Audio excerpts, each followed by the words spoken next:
11절부터 19절까지의 말씀입니다. 사사기 2장 11절부터 19절까지의 말씀입니다. 조금 긴 말씀이어서 제가 이제 여러분이 한 절 번갈아 가면서 읽도록 하겠습니다. 사사기 2장 11절부터 19절까지의 말씀입니다.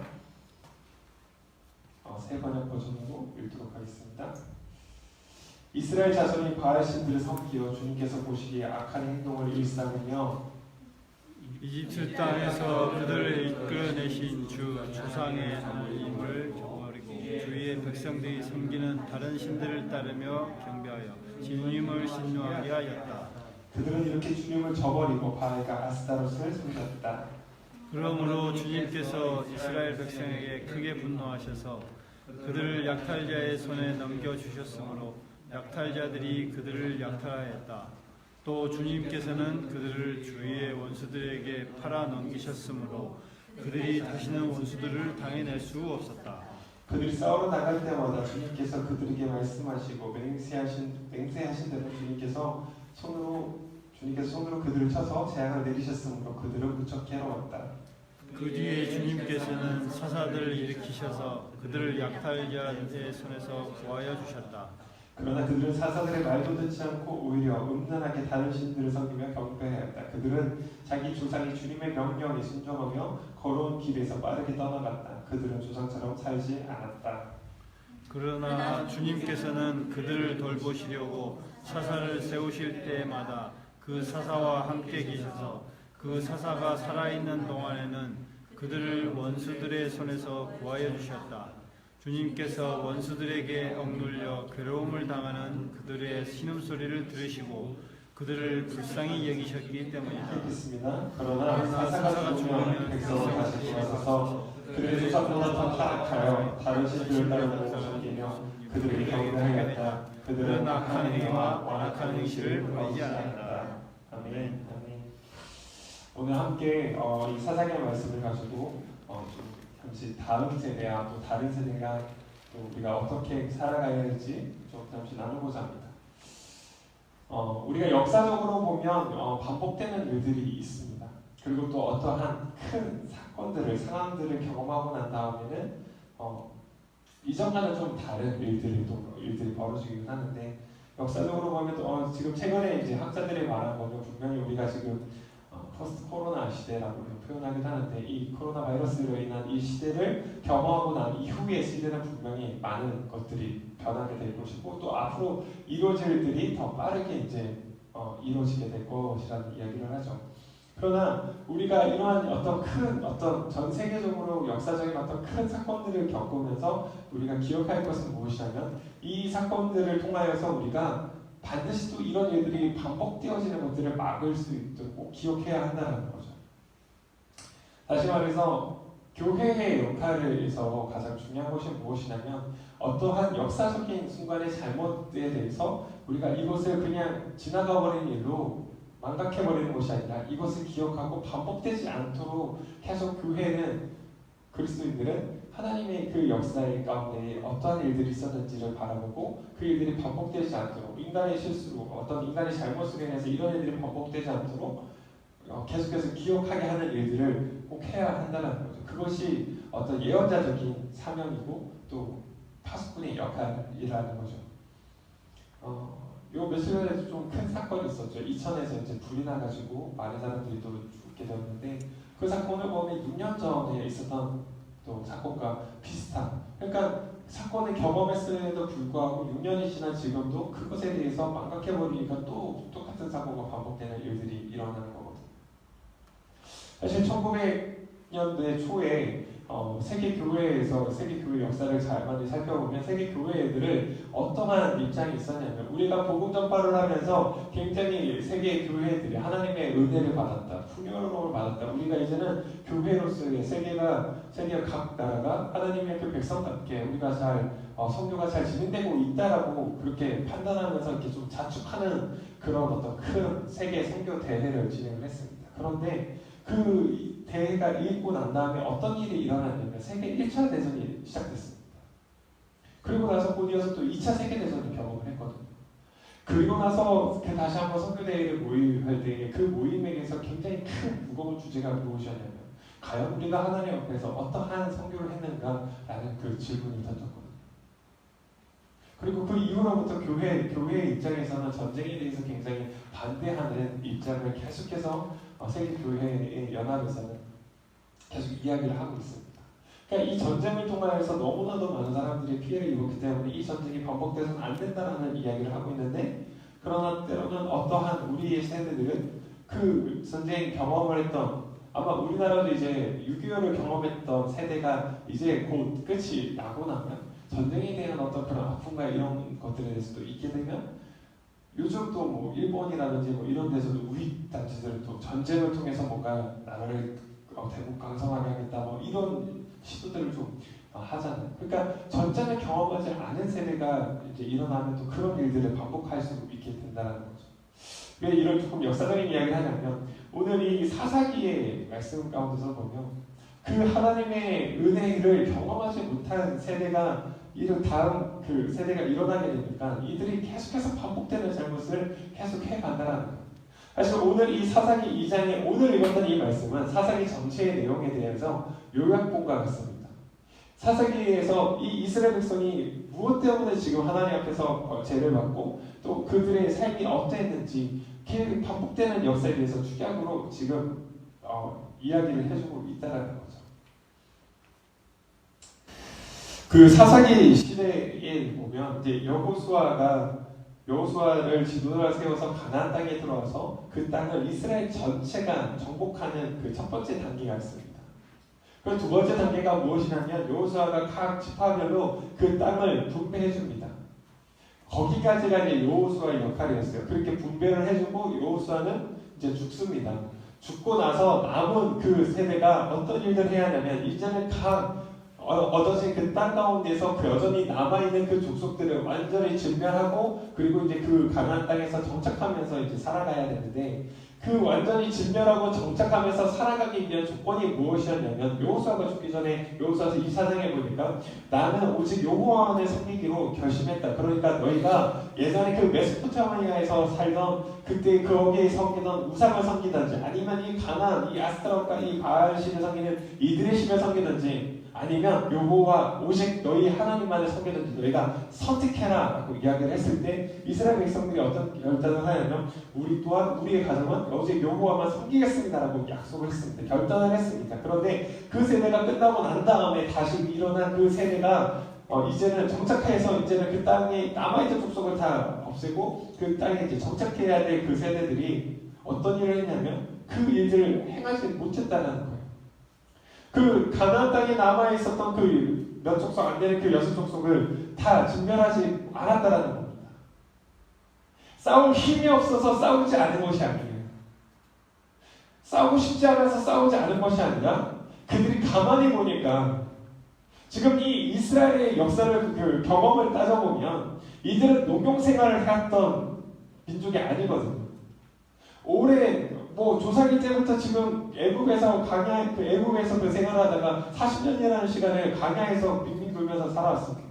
그리고 와가지고 이제는 가나안 땅에 들어와서는 어땠습니까? 물론 농사를 지었다라고 기록은 여호수아에서 기록되어 있지만, 그러나 그 농경을 해가지고 거기서 정착되는 그 삶을 살기보다는 그들은 지금 땅을 정복하는 정복 전쟁을 지금 치르면서 지금 시간을 살아왔거든요. 그러고 나니까 이제는 이들이 그들의 땅을 분배받고 여기서 이제 정착해가지고 농경을 생활을 시작을 하려다 보니까 어떤 게 보입니까?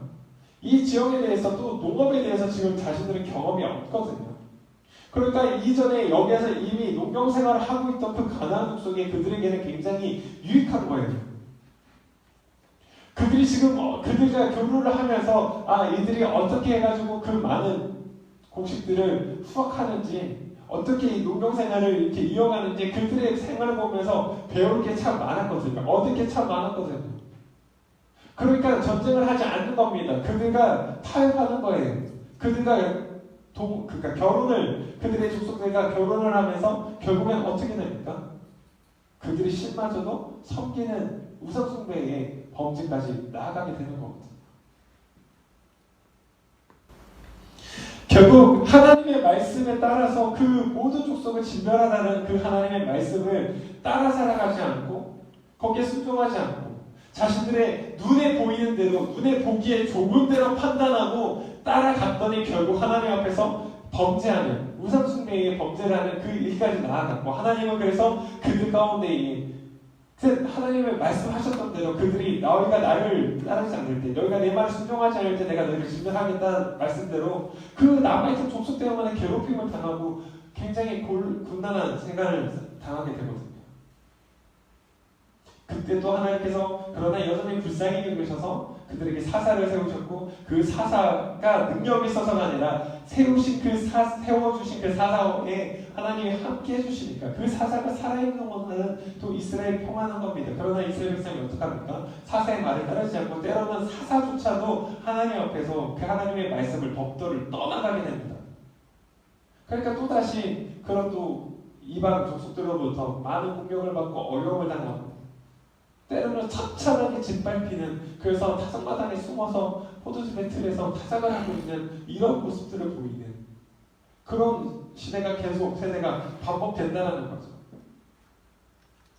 이 일이 반복되는 데 있어서 성경은 어떻게 판단하고 있냐면 10절에 보니까 어떤 식으로는 오늘 성경에서는 다른 새로운 세대라는 세 번역에서 번역했지만 원래 개혁개정에서 보면 다른 하나님 알지 못하는 여호와를 알지 못하는 다른 세대는 여호와를 알지 못하면 여호와께서 이스라엘 위에 행하신 일도 알지 못하였더라라고 기록하고 있거든요. 그러니까 결국 이스라엘의 이 반복되는 잘못의 원인이 무엇이냐? 다른 세대라는 거예요. 이 다른 세대의 원어적인 원어를 보면 아헤르라는 히브리어로 아헤르라는 단어가 쓰였는데, 이 단어의 의미는 영어의 그 언어들 또 다른이라는 것이 아닌 different, 아예 정말 다른, 그러니까 기본적인 본질적으로 애초에 다른 그런 세대가 지금 세워졌다는 표현을 하고 있는 거예요. 그러니까 그 역사가 반복되는 이유는 그 하나님을 알고 하나님을 따랐던, 하나님을 신앙했던 그 신앙의 세대가 아닌, 이제는 본질적으로 그 하나님을 향한 신앙이 없는 그들의 마음 태도, 그들의 삶의 태도로 가진 그 자들이 지금 세워졌다라는 겁니다. 근데 여러분 가만히 생각해 보십시오. 정말 그 부모 세대가 이제 1차, 3차는 못 전하는데 이제는 이제 그곳에다 정착해가지고 거기에서 머물면서 그 땅을 개척하며 살아가는 그 다음 세대가 부모로부터 정말 신앙에 대한 교육을 받지 않았을까요? 아니요, 받았습니다. 그 이유가 무엇입니까? 하나님은 어떻게 제사해야 되는지 그들이 제사를 드리거든요. 하나님에 대한 그 갈구가 있거든요. 사사가 세워졌을 때 하나님 앞에 어떻게 서야 되는지 분명히 알고 있거든요. 근데 왜 성경은 그들을 다른 세대, 본질적으로 달랐다라고 이야기를 할까요? 우리의 신앙은 단순히 머리로만 아는 것으로 이야기하지 않는다는 겁니다. 단순히 지식적으로 배운 그 신앙으로 가지고 살아가는 것을 다른 어떤 믿음의 세대라고 성경은 말하고 있지 않다는 거예요.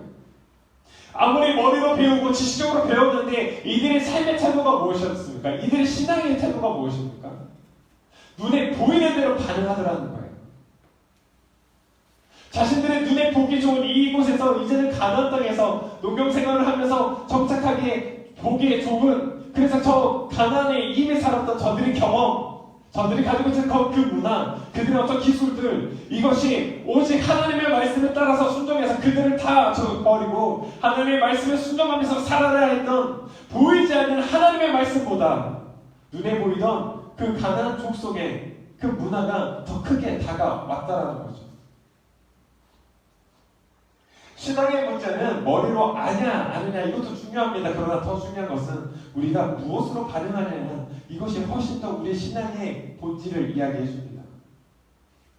우리가 정말 믿음으로 살아간다는 것은 우리의 눈에 보이는 대로 살아가는 것이 아니라 보이지 않는 그 하나님의 말씀에 우리가 여전히 그것이 정말 맞을지 않을지, 정말 이것이 그 말씀으로 따라 살아갔을 때 내 삶 가운데 정말 내가 잘 살아갈 수 있을지 없을지 불안함이 있겠지만, 그러나 여전히 그 하나님의 말씀을 신뢰하고 순종하면서 살아가는 그 삶을 신앙은 이야기한다는 거예요.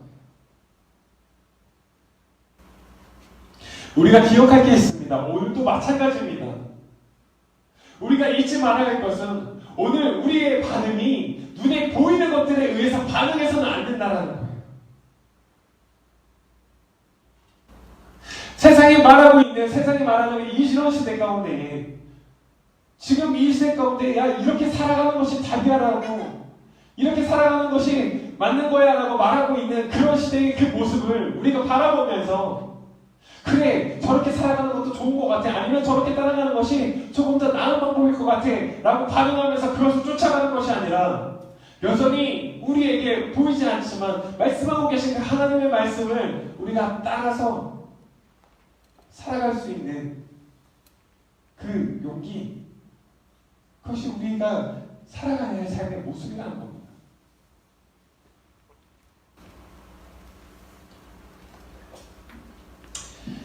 우리의 목표는 단순히 빨리 가는 것에 있지 않습니다. 신앙의 목표는 빨리 목적지에 도착하거나 무엇인가를 이루는 것에 있지 않다는 거예요.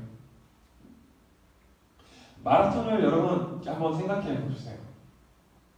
마라톤에서 물론 빠르게 목적지까지 꼬리하는 것이 중요합니다.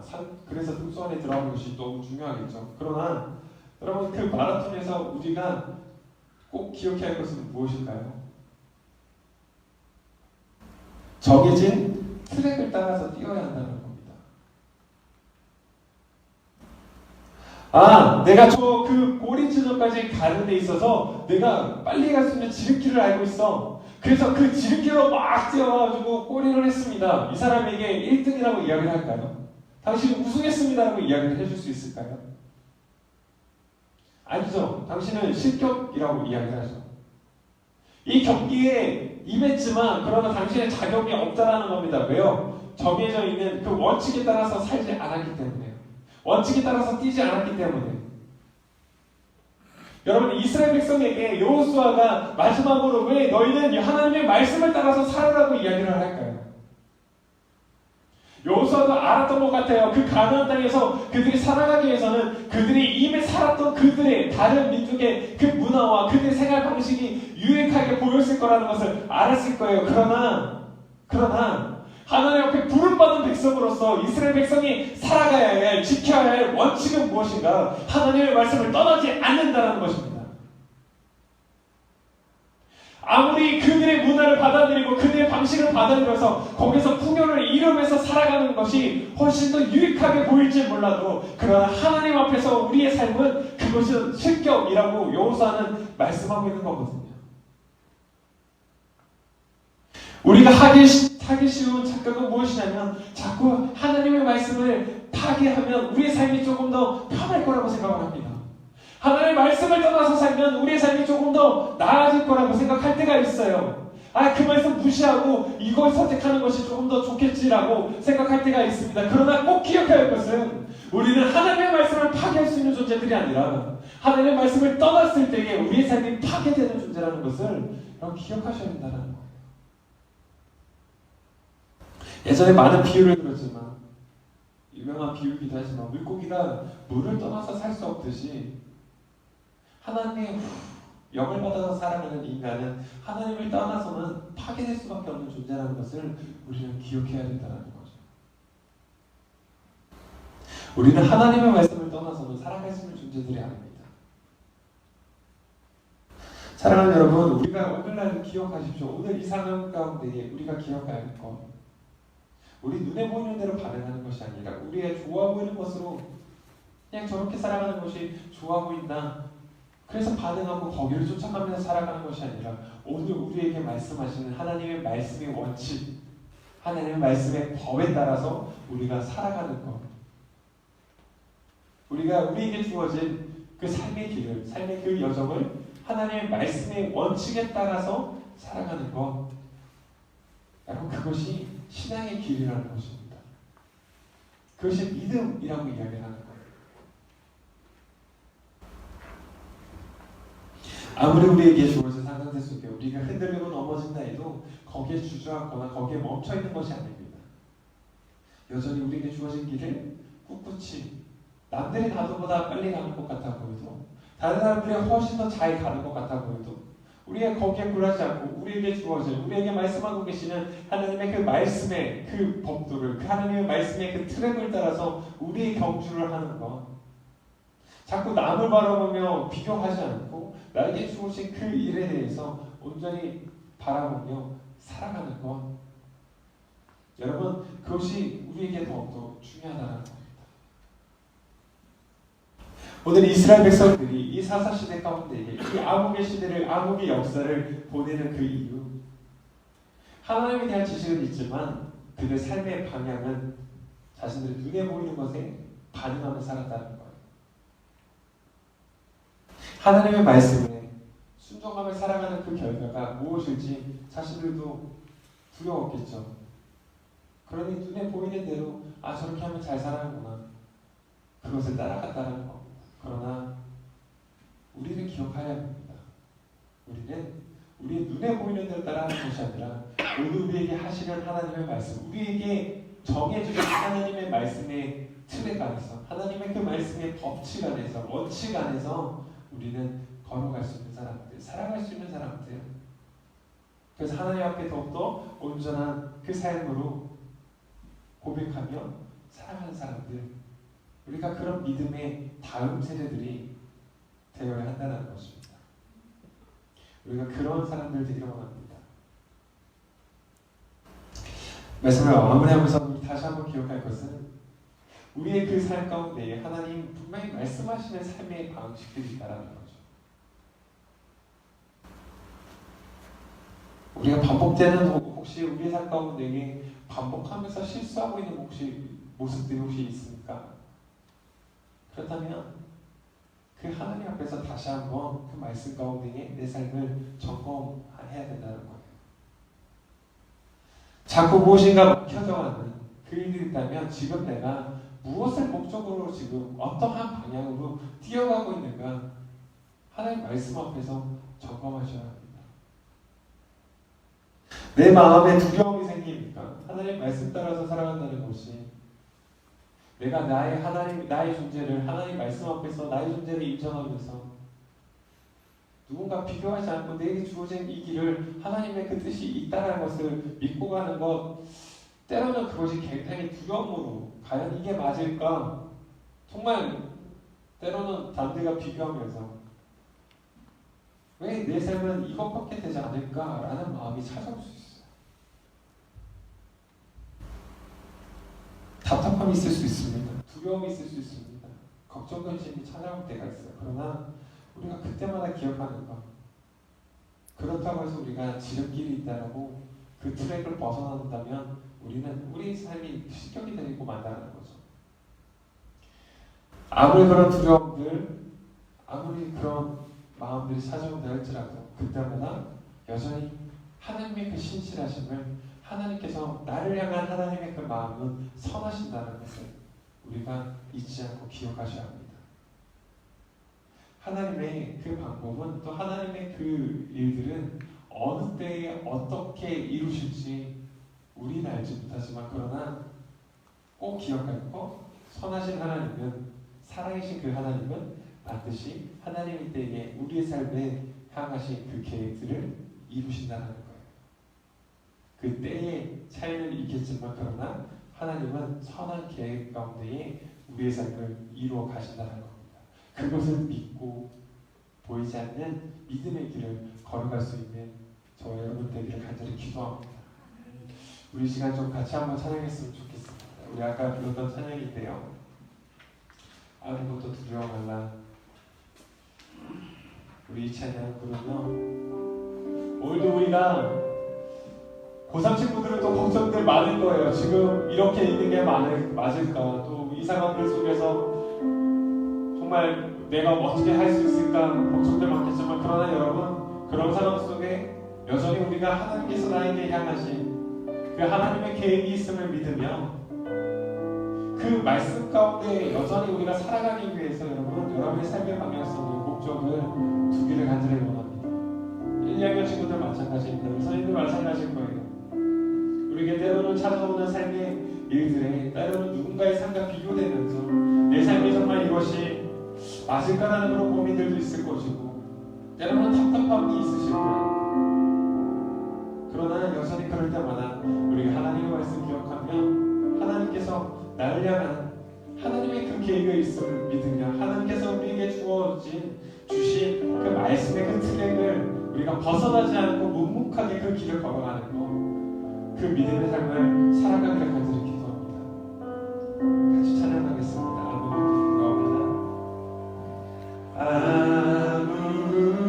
아무것도 두려워 말라. 주님이 하나님이 지켜주시네. 놀라지 마라, 겁내지 마라. 주님 나를 지켜주시네. 아무것도 두려워 마라. 아무것도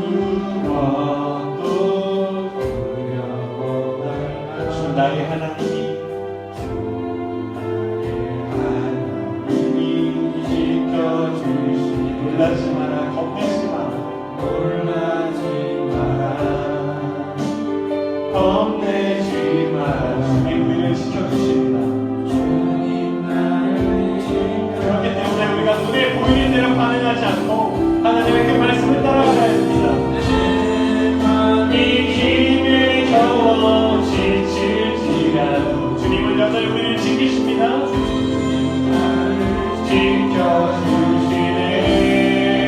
세상의 험한 구간, 세상의 험한 구간 몰아칠 때도 주님 나를 지켜주시네.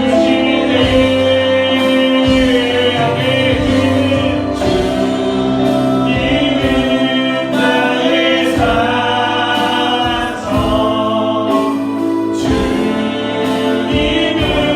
나의 요새, 주님은 나의 소망, 나의 힘이 되신 여호와. 내 맘이 힘을 겨워, 내 맘이 힘을 겨워 지칠지. 맞습니다. 우리가 그렇게 지칠 때 그래서 세상을 보입니다. 세상이 그 이름이 너무나 크게 보일 때가 있습니다. 하나님에게 말씀하시는 하나님의 말씀을 보시고 하나님의 그 말씀의 틀에서 우리가 벗어나지 않는 사람으로 그 삶을 사는 자를 주셔서 주님은 나의 산성, 주님은 나의 요새, 주님은 나의 소망, 나의 힘이 되신 여호와. 우리 시간을 기도하겠습니다. 하나님, 우리가 그 말씀을 벗어나지 않고 우리가 눈에 보이는 대로 반응하지 않고 살아가게 하여 주셔서 주의 말씀을 따라 살아가게 달라고 우리 시간 다시 한번 간단하게 하나님께 기도하겠습니다. 하나님 주님 하나님, 우리가 우리의 삶을 살아가는 데 있어서 하나님 우리가 이 믿음의 길을 걸어가는 데 있어서 때로는 답답함이 올 때가 있고 때로는 세상의 그 일들이 너무 큰 때가 있으며 때로는 너무 우리가 시험에 빠져 힘이 없을 때가 있습니다. 그러나 주님 우리가 그럴 때 꼭 기억할 것은 여러분이 하나님의 그 말씀에 원칙을 우리가 살아가야 합니다. 그 하나님을 머리로만 하는 것이 아니라 우리가 정말 그 머리로 하는 그 하나님의 지식을 우리의 삶으로 당당하게 걸어가는 것, 하나님 그 삶을 살아갈 수 있게 하여 주시옵소서. 그 믿음의 삶을 살아갈 수 있게 하여 주시옵소서.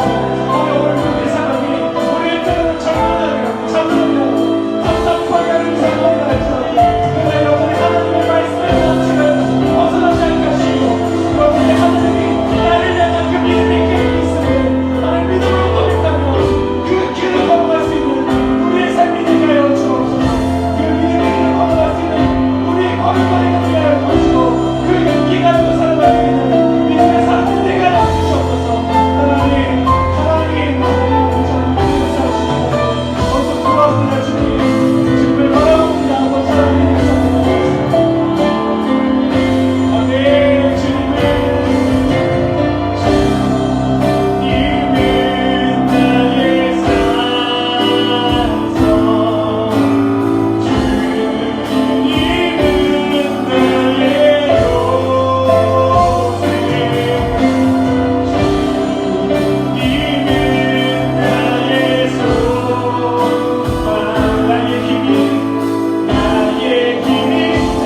가르친 기도로 오늘 예배를 마치도록 하겠습니다.